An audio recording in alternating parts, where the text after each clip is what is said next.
It's the Joe Show. It's the Joe Show! With me, Joe. This is the show where I read an article a day to keep my stupid away. You learn something, I learn something, we grow together.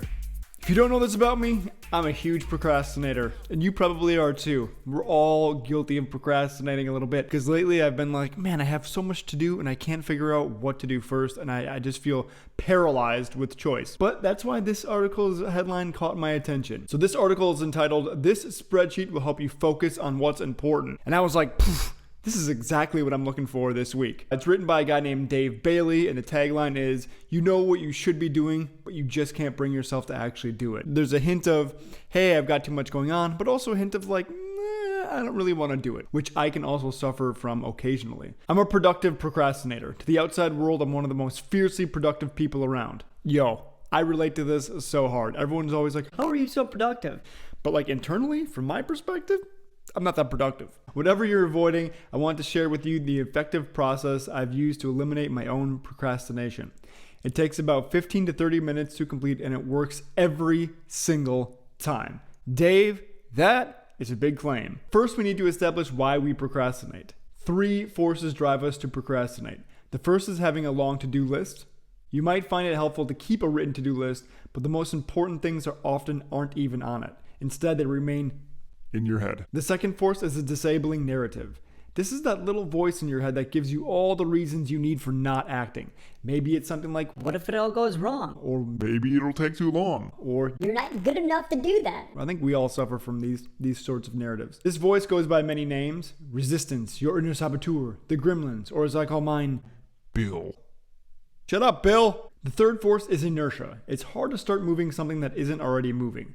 And when you have something big and important to get rolling, the perceived effort can be paralyzing. Sometimes I do have these big tasks that feel like they're really big and that I just can't get them done.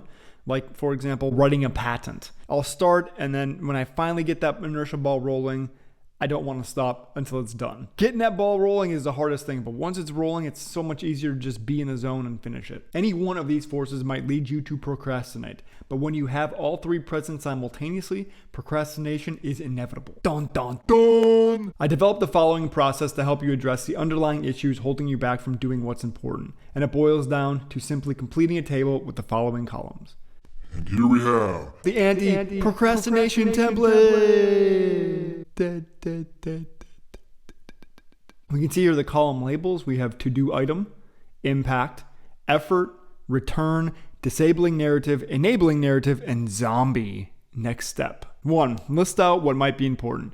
The first step is to write out all the things you could be doing. This might include a selection of items that are already on your to-do list, as well as questions like, what are you trying to achieve? What are you not doing that you should be doing? What's important but not urgent? Important questions to be asking yourself if you feel unproductive. Next up, prioritize the list. Once you have your list, you're going to prioritize the items on it by rating each of them in terms of how much effort they will take and how much impact they will have. You want to work on high impact, low effort work first, since this will give you your greatest returns. Returns can be calculated like this. Return equals impact divided by effort. When you've clarified your top 3 items, you might immediately notice that the relief comes from having a sense of your priorities. Reset your narrative. Fear, insecurity, and shame lie at the root of inaction, and the only way to conquer your fears is to face them. In this case, you're going to write them out and carefully consider them. For each of your priority items, write out in the disabling narrative column all the possible reasons why you couldn't, wouldn't, or shouldn't do it. Here are some prompts to spur you on. What's really holding you back? What's the worst case scenario? What are you most afraid of happening? In the enabling narrative column, you're going to imagine you're a wise third party who wants nothing but the best for you. Write down a more balanced and realistic response to each of your fears.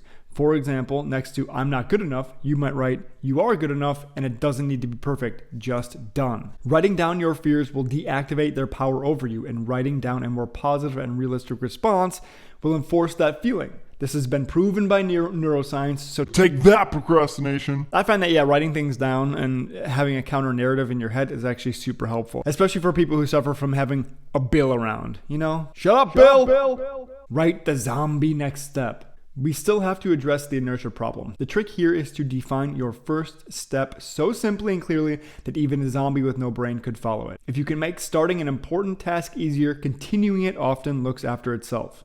For example, let's say you need to create a board presentation that you've been avoiding. You know, we all need to present to the board, right? You might have written it on your list as create presentation, but we need something far more concrete. So in the zombie next step column, you will write this. Open PowerPoint on your laptop, and on the first page, list out 3 sentences that describe what you want your audience to take away from the presentation. I think that's actually a really good starting point for a lot of presentations.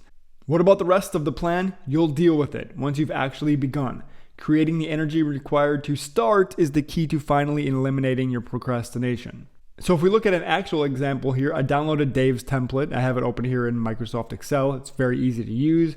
And now that we have all the information, I think we can look at an example that he provided. We've got a to-do item. Write an essay on procrastination. What an ironic example. Purpose. Help people to eliminate their procrastination by sharing my process. Okay. Value. Medium. 3. So he calculated the value at 3. The effort is 1, and the return he rated a 2. I don't know the scale here. Is this out of 10? Is this out of 2? Is this out of 3? Is this out of 20? Out of 100? Perhaps a scale would have been helpful here as well to kind of let us know what the scale is. But you can make up your own scale. 10 being the hardest and 1 being the easiest. So he rated the value of this as a 3. I probably actually think this is a little bit higher of a value for him. I think the effort is right. It was probably low effort, but the return on this particular article I think is higher than a 2. I'd say it was around a 4 or 5, easy. His disabling narrative was, no one will appreciate an essay talking about procrastination. People already know these techniques. Dave, you know that's not true. His enabling narrative, my readers regularly reach out with appreciation, and there are more people that don't know these techniques than do, and that these people could benefit from them. How true, and look it, now there's a YouTube video about it. Zombie next step. Fill in my questionnaire. So he must have another article that he's linking to about starting an articles. So it says how to write like a thought leader. Must be another sort of template he's come up for starting articles. So I'm going to fill this in with something that I need to do actually. To-do list item. I need to set up an investment timeline for XYZ business. XYZ, I know what it is. I'm not going to share it. Purpose. In order to have a more structured method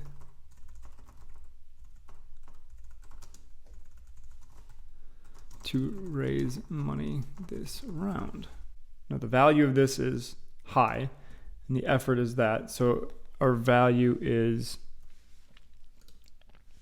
our return on this is this divided by this. So the return is 1.4. Perhaps that's out of 2 then. Disabling narrative. This won't be helpful to anyone on the team but me. Enabling narrative.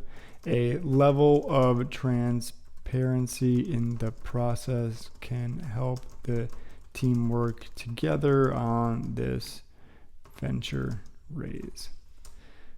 Zombie next step is open Excel and list dates in the top rows.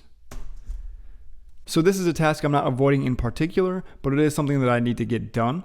And so my return on it is close to 2, which I think is good. I'm not positive if again, what the scale is. And if I read the enabling narrative, I actually feel better about the timeline that I need to set up.